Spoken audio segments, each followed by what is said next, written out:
A perfect lawn, 100 smiling faces, and a cloud of pink smoke. A gender reveal is supposed to be the happiest day of a couple's life. But for a woman named Sallie, that pink smoke felt like a fog of war. In front of her friends, her family, and with a live stream rolling, her husband Liam didn't cheer. He didn't smile.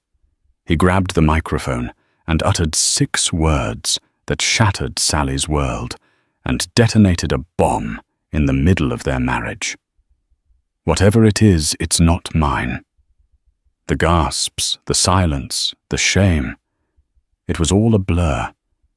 But the real story began later that night when a single email with a subject line, DNA paternity test results, landed in her inbox. What was inside would expose a lie so deep and a betrayal so twisted it would make the public humiliation feel like a paper cut. The sun was impossibly bright on Saturday, June 14th, the kind of brilliant, optimistic light that makes one believe nothing could ever go wrong. The backyard of Sallie and Liam's home was a sea of pastel pink and blue. Balloons, streamers, a 3-tiered cake with white frosting and a big question mark on top. They had over 100 people there, friends from college. Liam's colleagues from the architecture firm, Sallie's cousins, who drove all the way from Oregon, and their parents beaming with pride. At 7 months pregnant, Sallie felt like a queen, presiding over the most joyful celebration of her life. Her hand rested almost permanently on the curve of her stomach, a constant reassuring connection to the little person she already loved more than life itself. Liam, her husband of 5 years, was the perfect host. He moved through the crowd with an easy charm, his arm slung around her shoulders, his laughter echoing across the lawn. He'd kiss her temple and whisper, "You're doing okay, Mama Bear." He was everything a woman could want. Attentive, successful, handsome. They were the perfect couple with the perfect life about to welcome their first child. Or so Sallie believed. Looking back, she would realize the signs were there, but they were like whispers in a hurricane, too faint to be heard over the roar of her own happiness. There was the way Liam's sister Chloe would look at Sallie when she thought she wasn't being watched, a tight, analytical stare that felt less like sisterly affection and more like an appraisal. There was the way Liam had become slightly distant over the past month, blaming it on a high-stress project at work. "Just got a lot on my mind, babe," he'd say, rolling over to his side of the bed. Sallie had accepted it, of course. Marriage was about weathering the small storms. The main event was scheduled for 3 p.m. Their best friends, Mark and Jessica, brought out the giant confetti cannon. Mark, who had been Liam's best man, gave him a playful shove. "Ready to join the dad club, buddy?" Liam smiled, but it didn't reach his eyes. A flicker of something cold passed through them so quickly Sallie almost missed it. He just nodded and took his place beside his wife. The plan was simple. Mark would count to 3 and they'd pull the cord together. Pink for a girl, blue for a boy. Sallie was vibrating with excitement, her heart thudding against her ribs. She squeezed Liam's hand. It was clammy. "I love you," she whispered, her voice thick with emotion. He looked at her, and for a second she saw a stranger. Not her loving husband, but a man made of ice. He said nothing back. One Mark shouted, his voice booming. The crowd chanted along. Sallie's mother, Carol, was already dabbing her eyes with a napkin. Liam's mother, Eleanor, stood beside Chloe, her expression uncharacteristically stern. 2. Sallie tightened her grip on the cord, her eyes locked on the cannon. She pictured a life with a little girl, teaching her to paint, braiding her hair. She pictured a life with a little boy, watching him play catch with Liam, in this very yard. Either way, it was perfect. 3. They pulled. Boom! A massive explosion of vibrant pink confetti and smoke shot into the sky, shimmering in the afternoon sun. It was a girl. A girl. Tears of pure joy streamed down Sallie's face.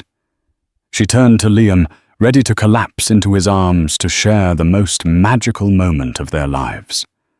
But he wasn't looking at her. He wasn't looking at the sky. He was looking at the crowd, his face a mask of stone. He let go of her hand and stepped away from her. Mark, sensing something was wrong, started to lower the microphone he was holding for speeches. Liam snatched it from his hand. "Liam, what are you doing?" Sallie asked, the joy in her chest curdling into confusion. He ignored her. He tapped the microphone. The feedback squealed, silencing the excited chatter of their guests. Every eye was on him. On them. "Thank you all for coming," he began, his voice dangerously calm. "It's great to see so many of our friends and family here to celebrate. This." He gestured vaguely at Sallie and her belly. The air grew thick and heavy. Sallie's smile faltered. "I know you're all excited," he continued, his voice getting louder, harder. "A little girl. Sallie always wanted a girl." He paused, letting the silence stretch until it was screaming.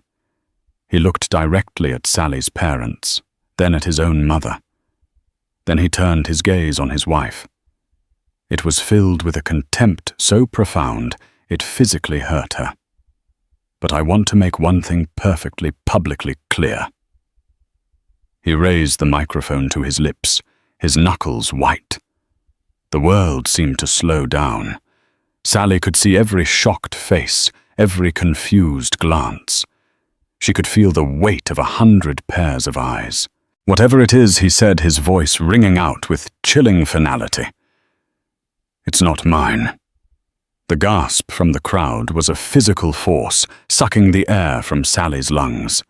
A profound, echoing silence followed, broken only by a single horrified sob from her mother. Sallie's legs gave out. She stumbled backward, catching herself on the gift table, sending a pile of neatly wrapped presents crashing to the ground. The world swam in a nauseating blur of pink confetti and horrified faces. Chloe, Liam's sister, was the first to move. She rushed to his side, but not to stop him. She put a protective hand on his arm, as if he were the victim. Liam's mother, Eleanor, stared straight ahead. Her face an unreadable granite slab. Sallie's own father, David, looked like he was about to commit murder. He started toward Liam, but his wife held him back, her face a mess of tears. The guests stood frozen, a tableau of shock and discomfort. Some people started backing away slowly, pretending to take a phone call. Others just stared, their mouths agape. Sallie's carefully constructed perfect life had just been demolished by a public execution, and she was the one left bleeding on the stage. Liam dropped the microphone. It hit the grass with a dull thud. He didn't look at Sallie again. He just turned, and with Chloe as his escort, he walked through the stunned crowd, got into his car, and drove away, leaving his pregnant wife alone, humiliated, and surrounded by the pink, festive ruins of her life. The silence Liam left in his wake was more deafening than any explosion. For a full minute, nobody moved. They just stared at Sallie. The woman scorned the centerpiece of a drama they would be talking about for years. Her best friend Jessica was the one who broke the spell. She rushed to Sallie's side, her face a furious storm cloud. "Sallie, oh my God. Sallie, are you okay?" She wrapped her arms around her friend, And only then did Sallie realize she was shaking uncontrollably, her whole body racked with tremors. Her father David, a man she had rarely seen angry, finally broke free from her mother's grasp. That coward! That absolute son of a bitch! He roared, his voice cracking with rage. The party was over. People fled as if the house was on fire.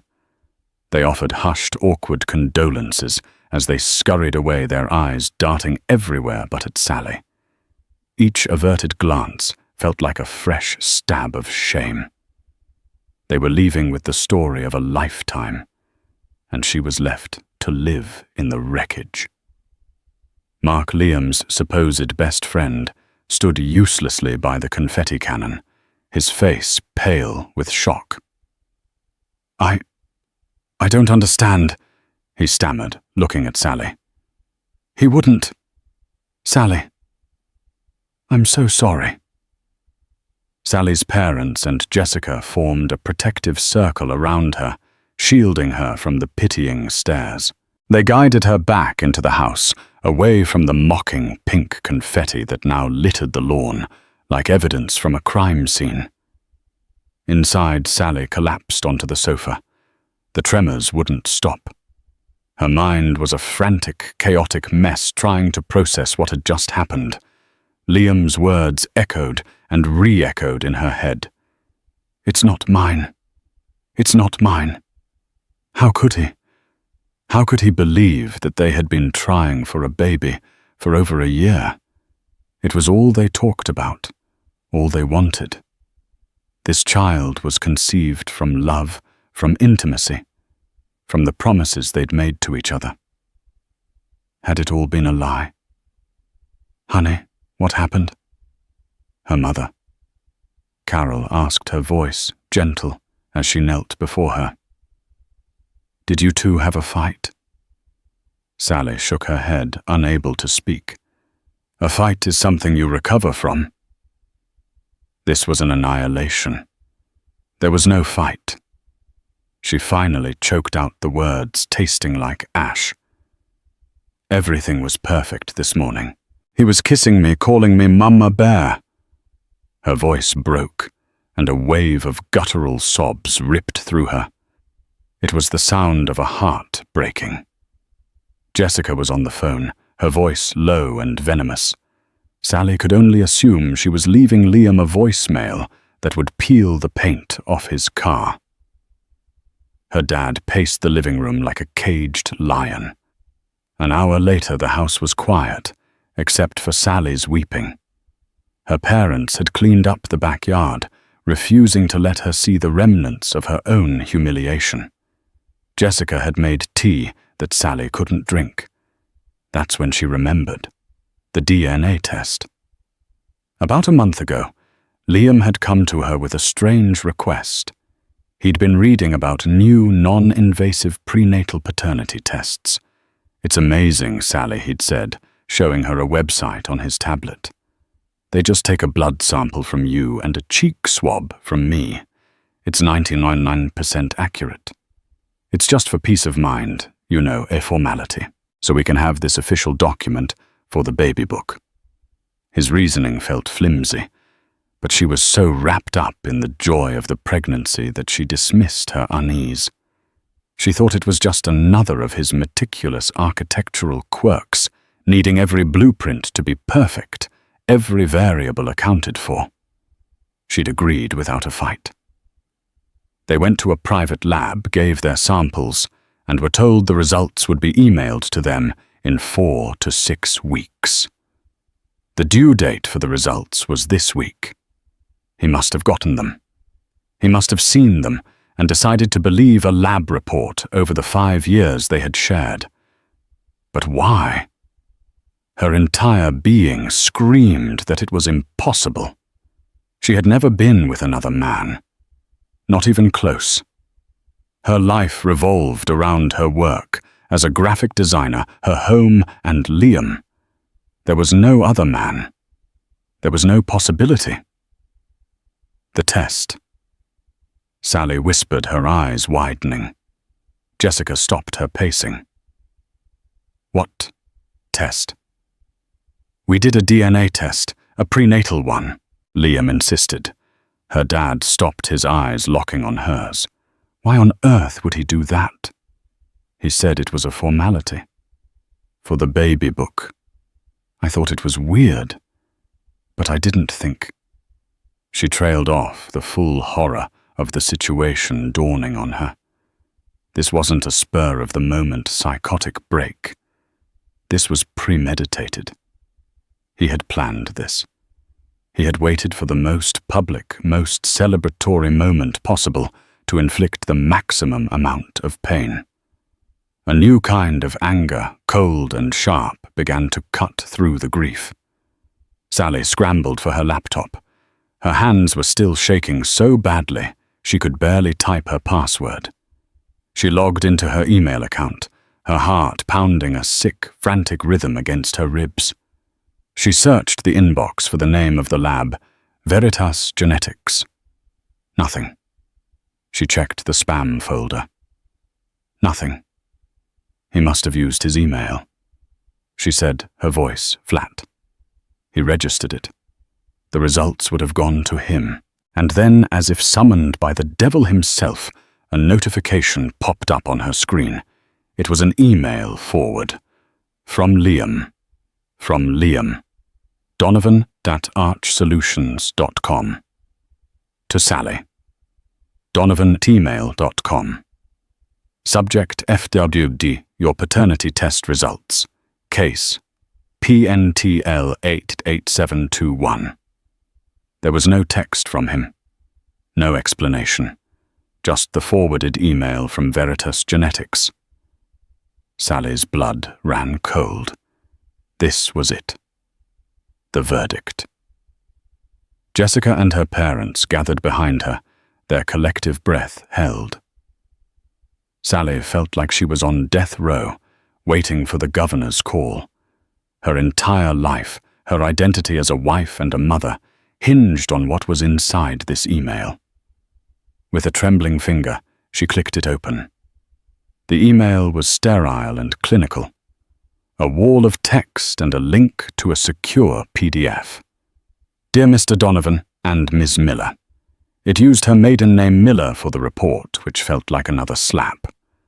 Please find the attached report for your recent non-invasive prenatal DNA paternity test. The results are based on the analysis of the provided buccal swab sample from the alleged father, Liam Donovan, and the blood sample from the mother, Sallie Miller. Her hand hovered over the link to the PDF. For a fleeting second, she considered not opening it. She could delete it, pretend it never existed, and live in the blissful ignorance of her own truth. But it was too late for that. The bomb had already gone off. This was just the fallout report. She clicked. The document loaded a simple one-page report. It was mostly scientific jargon, confidence intervals, and allele markers. But at the bottom, in a bold, impossible-to-misread font, was the conclusion.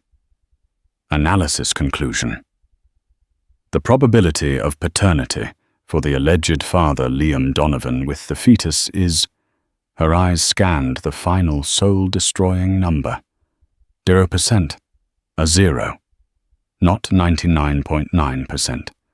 Not an inconclusive result.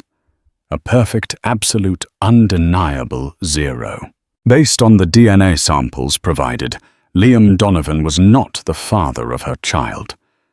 Sallie thought she screamed, but she wasn't sure. The world dissolved into a tunnel of black. The last thing she heard was her mother's voice, sharp with panic, as her head rushed towards the floor. The screen with its damning verdict glowed in the darkness behind her eyelids. The number 0 burned there, a brand mark on her soul.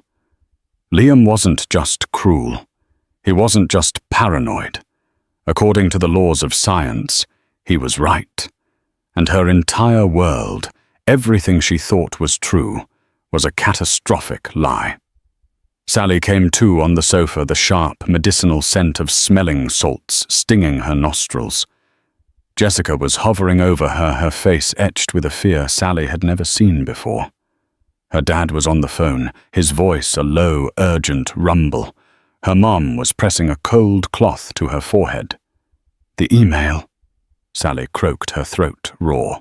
"Did you see it?" Jessica's expression was a painful mix of pity and confusion. "We saw it, honey. It's a mistake. It has to be." But the certainty in the report that cold, hard zero felt anything but mistaken. It felt like a mathematical proof that she was either a liar or she was insane. And since Sallie knew in her heart she wasn't a liar, she was starting to question her own sanity. The days that followed were a blur of shame and suffocating grief. Her parents stayed with her, treating her like a fragile piece of glass. Her dad handled everything. He called Liam's office and was told Mr. Donovan had taken an indefinite leave of absence. He called Liam's cell, which went straight to a new voicemail message. The voice cold and unfamiliar. "You have reached Liam Donovan. I am not taking calls. If this is Sallie, all communication must go through my lawyer." His lawyer. 5 days ago, they were picking out names for their daughter, and now they needed lawyers to speak to each other. The news, of course, had spread like wildfire through their social circle. Sallie's phone was a minefield of texts. Some were supportive, from friends like Jessica, who refused to believe it.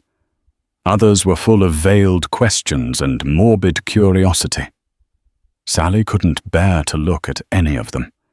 She deactivated her Facebook and Instagram, unable to face the digital ghosts of her happy life, the engagement photos, the wedding album, the smiling pregnancy announcement from just a few months ago. Each picture was a testament to a life that had been a lie. Chloe Liam's sister had blocked her number. His mother. Eleanor sent Sallie's mother a single frosty text. "We are supporting our son through this difficult and humiliating time. We trust you will respect our family's privacy." Their son's difficult time. Their privacy. Sallie was the one whose life had been publicly dismantled. The injustice of it was a poison seeping into the love she had for her unborn child. She'd look at her belly in the mirror, and instead of feeling love, she'd feel a wave of confusion and fear. Who was this little person inside her if not a product of her love for Liam? "It's the lab," her father insisted every day. "They mixed up the samples. That's the only explanation. We'll sue them into the ground, Sallie." They called Veritas Genetics. They were met with a corporate wall of calm, unshakable confidence. A supervisor named Ms. Albright explained their protocol in a droning, dispassionate voice. "Our chain of custody is unbroken and digitally tracked from the moment of collection to the moment of analysis. Every sample is barcoded twice. The analysis is run by 2 separate teams on 2 separate machines. The possibility of a sample mix-up is, statistically speaking, less than 1 in 10 million. 1 in 10 million. It was more likely she'd be struck by lightning." Sallie's mind began to spiral, replaying every moment of the last year, searching for a gap, a black hole where a memory was supposed to be. Had she ever drunk too much? There was a New Year's Eve party 9 months ago. They'd all had champagne. But she came home with Liam. She went to bed with Liam. There was a work conference in Seattle in January. She'd had wine with colleagues at a dinner. Did she black out? Did something happen that she couldn't remember?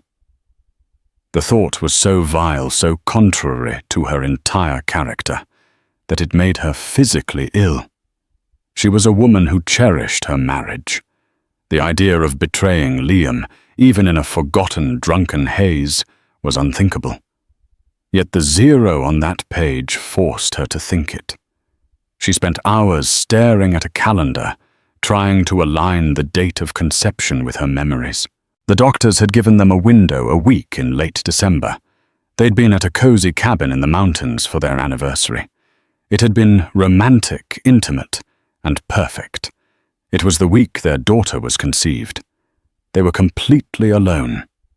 Unless the impossible was true.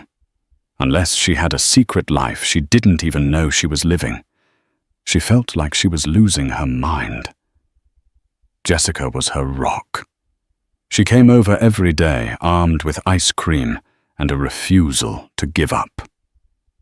"Okay," she said one afternoon, sitting cross-legged on the living room floor, a notepad in her hand. "Let's be detectives. We're not questioning if you were faithful. We know you were. We are questioning the evidence. The evidence is the DNA test. How could the evidence be wrong?" "The lab says it can't be," Sallie mumbled, pulling a blanket tighter around her. "Forget the lab. Let's talk about the samples," Jessica said, her eyes bright with purpose. "They took your blood and Liam's cheek swab. Your blood is your blood. That can't be faked. But the swab, who handled the swab?" "Sallie." Sallie thought back to that day at the clinic. It was a small boutique place. A nurse had called them in. She drew Sallie's blood herself. Then she handed Liam the sealed kit with the swab. She gave it to him. Sallie said, her voice barely a whisper. He went to the men's room to do it. He said he wanted to rinse his mouth out first to make sure it was a clean sample. Jessica's pen stopped moving. She looked up at Sallie, her eyes wide. "He went into a room alone with the swab?" she asked. A jolt went through Sallie. "Yes." "He was in there for maybe 5 minutes. He came out, sealed the sample bag in front of me, and we handed it to the nurse together." 5 minutes is a long time, Sallie." "What are you suggesting?" Sallie asked, though a sick feeling was already churning in her stomach. "That he—" "What?" "That he faked the swab. If you were Liam, and you were 100% convinced this baby wasn't yours, but you had no proof, how would you get it? You couldn't fake a paternity test to say you are the father, but you could absolutely fake one to say you aren't. It was a monstrous thought. That Liam, her Liam, could be so cunning, so diabolically cruel. But the man who had stood up at that party was a stranger to her. That man was capable of anything. Who would he get to swab their cheek for him? Sallie asked, her mind racing. It would have to be someone he trusts implicitly. Someone who would go along with such a crazy, destructive plan. Jessica and Sallie looked at each other, and the same 2 names appeared in their minds at the exact same moment. Mark and Chloe. Mark was his best friend, his brother in all but blood. But Mark loved Sallie too as a friend. He was a pillar of their shared life. He would never, would he? He looked so genuinely shocked at the party. And then there was Chloe, Liam's viper of a sister. She had always treated their marriage like a hostile takeover of her brother. She was protective to the point of obsession. She had the motive to get Sallie out of Liam's life for good. And she had the ruthlessness. But would Liam involve his own sister in a lie of this magnitude? "There's one other person," Jessica said softly. "The one person Liam has been leaning on this whole time. The one person who was right there by his side when he made that announcement. Chloe. How do we prove it?" Sallie asked, a spark of fight returning to her soul for the first time in weeks. "We need Chloe's DNA," Jessica said, her expression grim. "And we need to compare it to the sample on file at Veritas." It was an impossible task. They couldn't just walk up to her and ask for a cheek swab. They couldn't legally subpoena the lab's records without a court case that would take months and expose Sallie to even more public scrutiny. They were stuck. They had a theory, a wild conspiratorial theory that painted her husband as a Machiavellian monster, but they had no way of proving it. All Sallie had was the official report that declared her an adulterer and her daughter a bastard. That night, unable to sleep, Sallie found herself in the nursery they had so lovingly prepared. The walls were a soft lavender. A white crib stood assembled in the corner. Tiny dresses hung in the closet. Her hand rested on her belly, and she felt a faint kick, a little flutter of life. Tears streamed down her face, but this time they weren't tears of grief. They were tears of anger and determination. Someone was lying. Someone had orchestrated the destruction of her life. It was either her in some fugue state she couldn't recall, or it was the man she had promised to love for eternity. And for the sake of the innocent child inside her, Sallie was going to find out who. She was going to unearth the anatomy of this lie, no matter what it cost her. She was no longer just a victim. She was a mother, fighting for her child's truth. The theory that Liam had faked the DNA test was a double-edged sword for Sallie. On one hand, it offered a sliver of hope, a rational explanation that could restore her sanity. On the other, it painted a portrait of her husband, so monstrous it was hard to comprehend. Could the man who held her hand through her father's heart, surgery, and cried with joy when they first saw a heartbeat on the ultrasound be capable of such cold, calculated cruelty? Her mission became singular. She needed to understand why. Even if he had faked the test, what had planted the seed of doubt in the first place? Men don't orchestrate conspiracies like this out of nowhere. Something or someone had to have convinced him she was unfaithful. Her first thought was to confront Mark. As Liam's best friend, he was the most likely person to know what was going on in Liam's head. She invited him over for coffee, a meeting that felt profoundly awkward. He sat stiffly on the edge of the armchair that Liam used to occupy, refusing to make eye contact.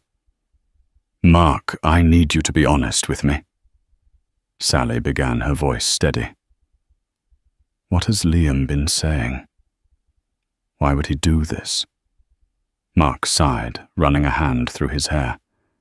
"Sallie, I swear to you I'm as lost as you are. He cut me off, too. The day after the party, he sent me a text, said he needed space from everyone who was on your side. But before that, in the weeks leading up to it, did he seem off? Did he mention any doubts about the baby?" He hesitated, and in that hesitation, Sallie knew there was something. "Mark. Please. About a month and a half ago. We were having a beer," he said, slowly, choosing his words with care. He was quiet. I asked him what was wrong, and he just said he had this gut feeling that something was wrong. He was being really cryptic. I asked if it was about you, and he got defensive. He said his sister Chloe had been pointing some things out to him. Chloe. Of course. She was the ghost in the machine, the puppet master pulling the strings. What things Sallie pressed. What did she point out? He wouldn't say exactly, Mark said, finally looking at her, his eyes full of apology. He just said she opened his eyes to some stuff. He clammed up after that. The next thing I knew, he was telling me he'd ordered a DNA test, just to be sure. I told him he was being crazy, that you would never... But he wouldn't listen. He said he was just ruling it out for his own peace of mind.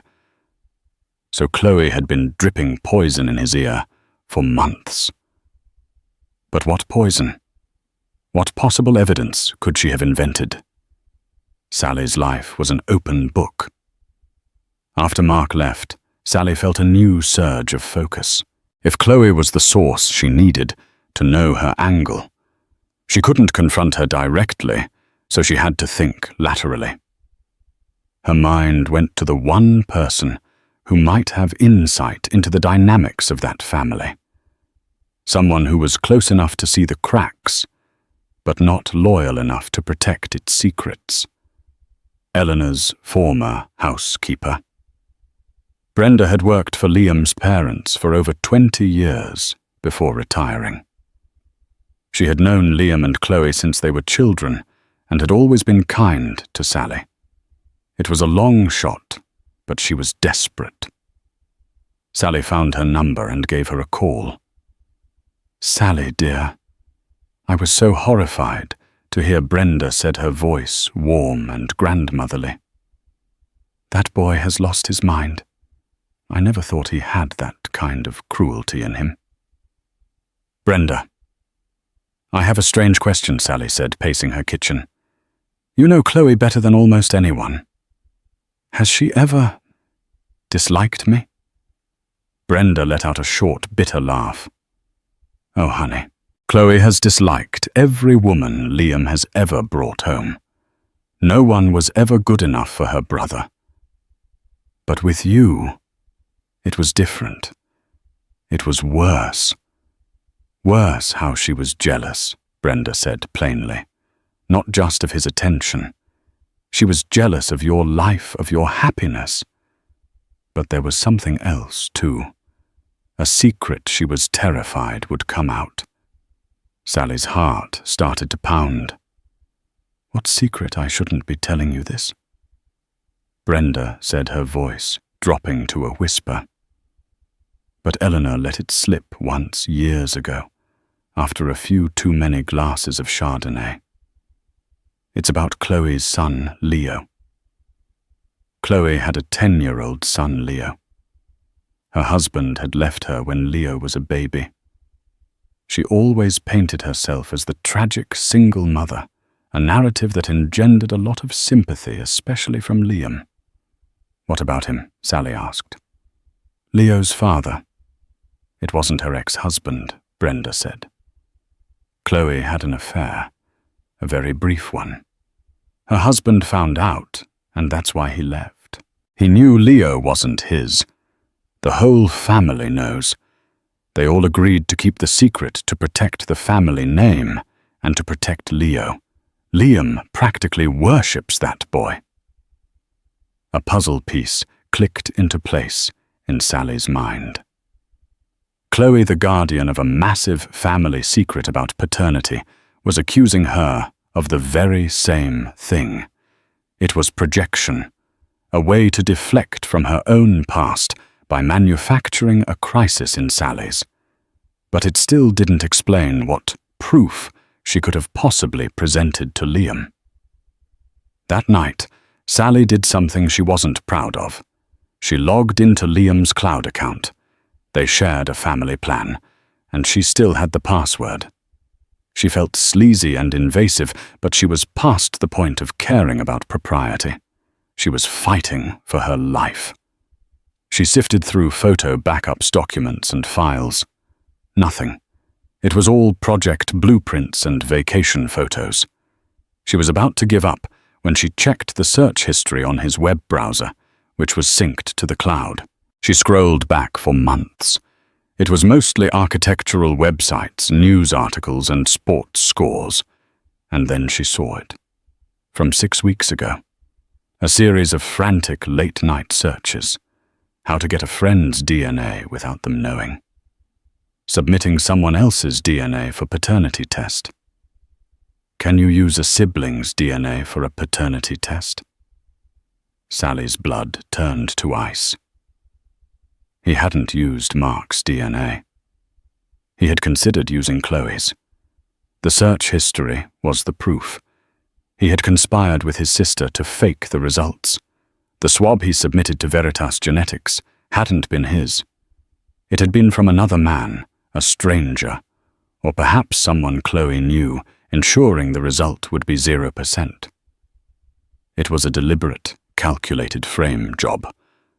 But the final piece of the puzzle, the why, was still missing. Why did he believe Chloe's lies so readily?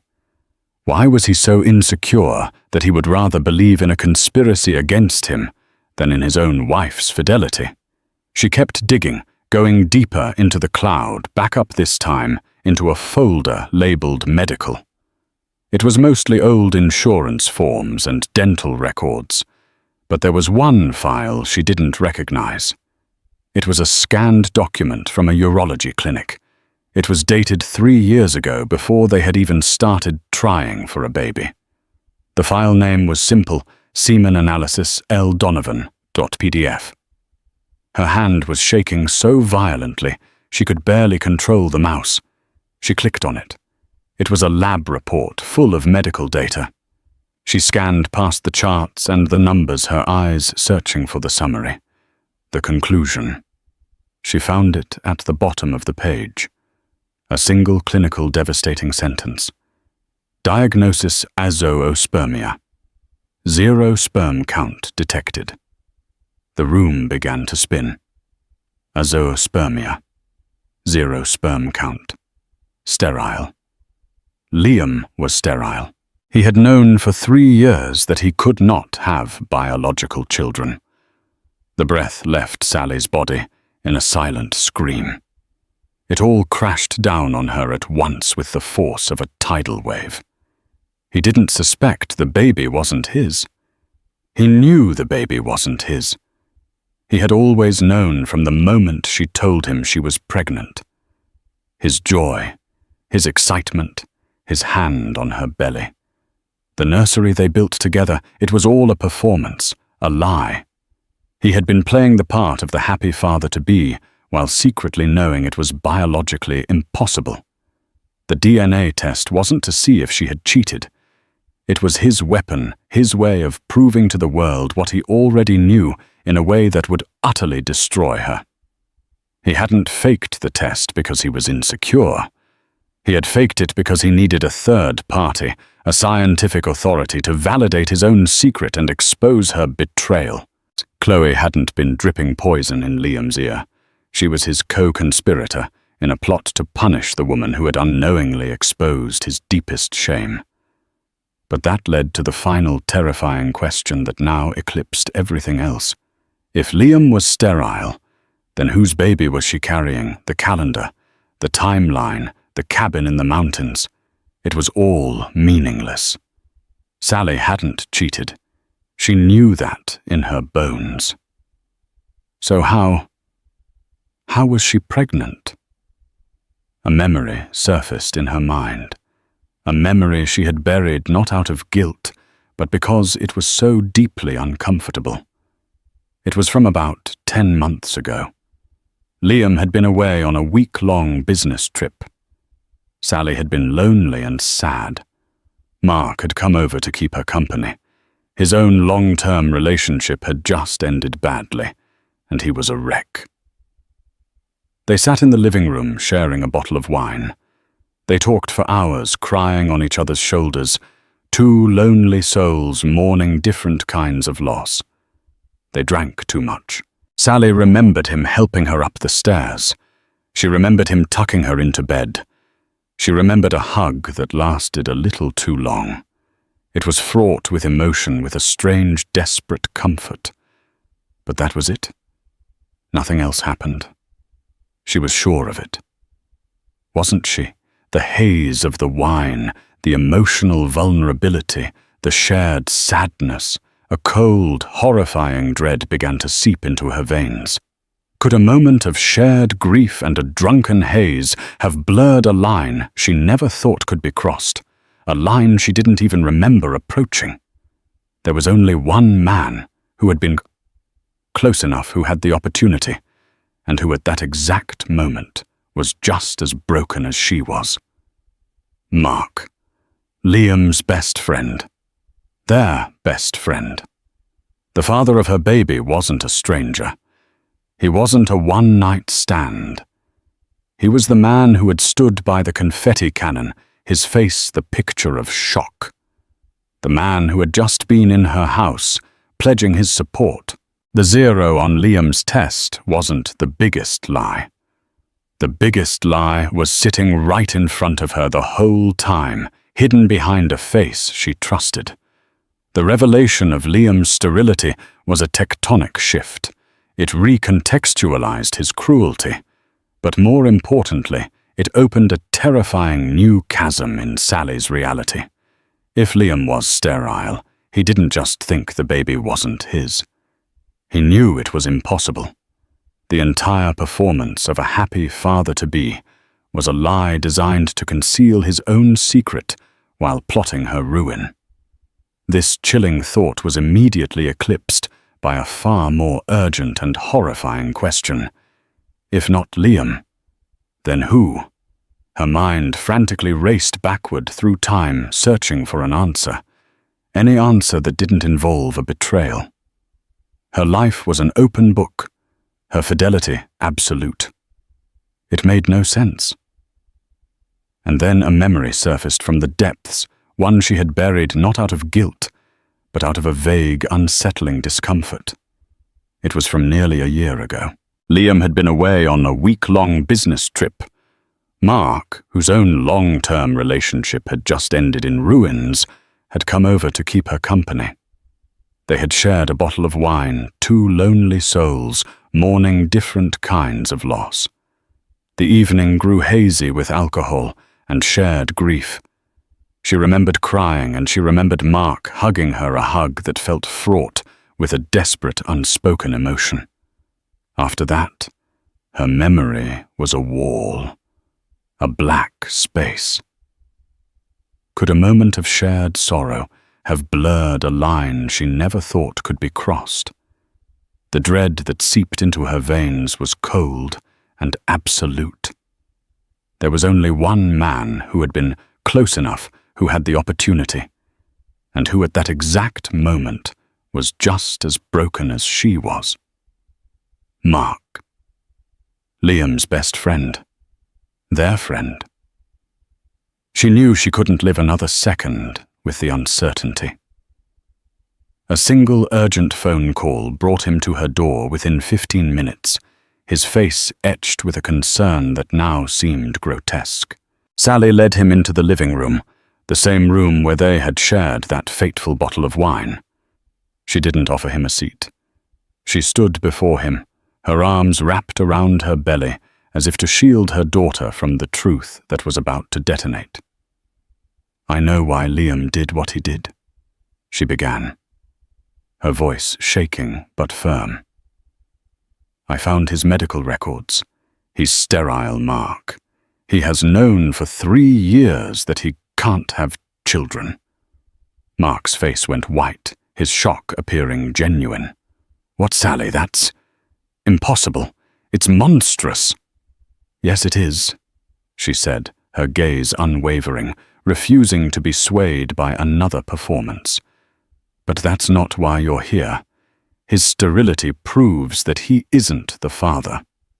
Which leaves a question I need you to answer." She paused, letting the weight of her words hang in the air. "I need you to tell me about the night Liam was in Denver." He flinched, a tiny, almost imperceptible reaction that told her everything. He knew exactly the night she meant. "We were both a mess," she pressed on her voice, cracking. "We drank too much. I remember you helping me upstairs. And then, I don't remember. Mark, I am begging you. Do not lie to me. Not now. Tell me what happened."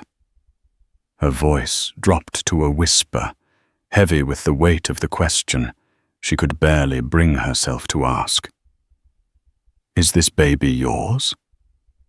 He stared at her, his mouth opening and closing, but no sound came out. The friendly, supportive mask he had worn for months shattered, revealing the terrified, guilty man beneath. In the horrifying silence, she saw the truth in his eyes, long before his body began to shake. A choked sob finally escaped his lips, and he collapsed into an armchair, burying his face in his hands. "I'm so sorry, Sallie." He wept, his voice thick with a self-loathing that was palpable. "Oh God, I am so sorry." The floor seemed to drop out from beneath her. It was true. The final ugliest piece of the puzzle clicked into place. How was the only word she could manage? He looked up, his face a mess of tears and shame. It wasn't supposed to happen. It was a mistake. We were just comforting each other. The hug. It just became something else. One moment. One terrible, regrettable moment of weakness and loneliness. We woke up the next morning, and the shame was so immense we couldn't even speak about it. We just buried it, pretended it was a drunken nightmare. He explained how he'd felt a spike of terror when she announced her pregnancy, but had pushed it down, choosing to believe the easier truth. He'd celebrated with them the guilt, a cancer eating him from the inside. Liam's announcement at the party had been a dual shock horror for her and sheer panic for himself. The betrayal was a vortex pulling her down. Betrayed by her husband's malice, his sister's conspiracy, and now by her best friend's cowardice. "You stood by and watched me crumble," she said, her voice dangerously low and full of a gathering rage. "You let me think I was losing my mind. You comforted me knowing you were the source of it all. You stood on that lawn and watched my husband publicly brand me an adulteress for something you did. I know he whispered a broken man. I was a coward. I was so scared. Scared." The word ignited her fury. She pointed a trembling finger toward the door. "Get out! Sallie, please! Get out!"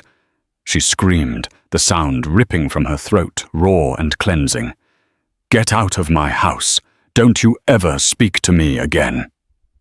He stumbled to his feet, gave her one last pleading look she refused to acknowledge, and fled. Sallie was left alone once more, the silence of the house pressing in on her. But this time she was not in a fog of confusion. She was standing in the harsh, ugly glare of the complete truth. The hours after Mark's confession were not filled with grief, but with a cold, hard resolve. The mystery was solved, and all that remained was the reckoning. Sallie's support system, her parents and Jessica, became her war council, their quiet fury bolstering her own. Armed with every piece of the truth, she sent a single text to Liam, Chloe, and their mother, Eleanor's house. "Sunday at noon. Be there. All of you. It's time we finished this." She knew their arrogance wouldn't let them refuse. On Sunday, Sallie walked into Eleanor's formal living room, with Jessica, a silent, formidable presence, just behind her. The three of them were waiting as she expected, Liam looking haunted, Chloe defiant on an armchair, and Eleanor the matriarch presiding from the sofa with a face like cement. Sallie Eleanor began, her voice dripping with condescension. "I'm not sure what the purpose of this little gathering is. As far as we're concerned, the matter is settled." A short, humorless laugh escaped Sallie's lips. "Oh, Eleanor, we are just getting started." Her gaze settled on Liam, who refused to meet her eyes. "Look at me, Liam," she commanded, her voice clear and cold as ice. He flinched and slowly raised his head. "You crucified me based on a DNA test that said your probability of being the father was 0. Sallie stated, pacing slowly into the room's center. "And you were right. The probability is 0. Chloe smirked. "So you admit it. We're glad you've finally come to terms with your indiscretion." "My indiscretion," Sallie shot back, turning her full attention on Chloe. That's a bold word from a woman who has been lying to her own son his entire life about who his real father is. The color drained from Chloe's face. Eleanor gasped. How dare you? Chloe stammered, her composure shattering. Brenda sends her regards, Sallie said coolly. Funny how secrets get out when you start blowing up other people's lives. She didn't wait for a response, turning back to her hollowed-out husband. But you didn't need Chloe's lies or a faked test to convince you, did you, Liam? You've always known you couldn't be the father. She pulled a folded paper from her purse. I found this, your lab report from 3 years ago. The diagnosis was azoospermia, a 0 sperm count. You're sterile, Liam. The medical term landed in the silent room like a grenade. Eleanor stared at her son, her face a mask of horror. Liam finally broke, slumping in his chair. It's true, he whispered the confession, barely audible. I was ashamed. You were more than ashamed. You were a coward. And then you were cruel. Sallie said, her voice rising with righteous anger. When I became pregnant, you didn't see a miracle. You saw a betrayal. So you and your sister hatched a disgusting plan to not just divorce me, but to obliterate me. You wanted to punish me for my infidelity. But more than that, you wanted to punish me for having a child when you could not. Her gaze fell on the matriarch. And you, Eleanor. You enabled him. You spoke of privacy while your son was committing an act of profound psychological violence. You chose his lie over my truth without a moment's hesitation. She paused, letting the weight of her words fill the space between them. You were all so obsessed with who the father was. So, I'll tell you. The father is Mark. Liam's head shot up, his defeated expression twisting into a mask of pure, unadulterated rage. The irony was suffocating. Mark. He hissed the name like poison. Yes, Mark. Sallie confirmed, her voice steady. In a moment of weakness and drunken misery for us both. A terrible mistake that he at least had the courage to confess to my face.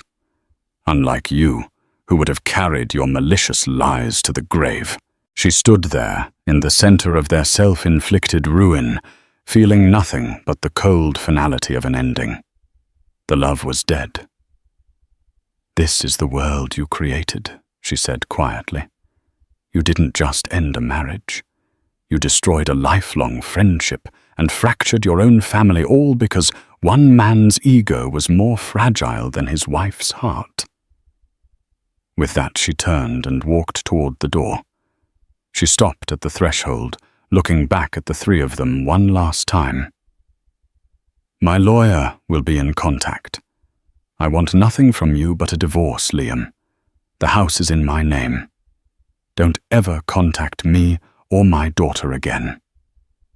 Her eyes swept over all of them. Any of you. Sallie walked out of that house and didn't look back. It was only when she was safely in the car with her family that she finally let herself cry.